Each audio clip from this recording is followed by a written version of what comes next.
কলারোয়ার সোনাবাড়িয়ায় পরিবেশ বন্ধন ফলজ ও বনজ গাছের চারা রোপণ। কলারোয়া প্রতিনিধির পাঠানো ভিডিও চিত্রে সঙ্গে আছি আমি ঝর্ণা ইসলাম। সাতক্ষীরা জেলার কলারোয়া উপজেলার ৬ নম্বর সোনাবাড়িয়া ইউনিয়নের ৯টি ওয়ার্ডের মেইন রোডের পাশ করে জনবন্ধন ফল ও বনজ গাছের চারা রোপণ করা হয়েছে। আজ ২১শে সেপ্টেম্বর শনিবার বিকালে বাংলাদেশ জাতীয়তাবাদী দলের অঙ্গ সংগঠন ছাত্রদল, যুবদল, স্বেচ্ছাসেবক দল সমন্বয়ে সোনাবাড়িয়া, রাজপুর, ভাদিয়ালি, রামকৃষ্ণপুর, বুসতলা মেইন রোডের পাশ করে এই গাছের চারা রোপণ করা হয়।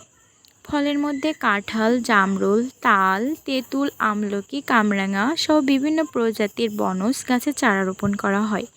সার্বিক তত্ত্বাবধানে ছিলেন ইনজাম শাওন।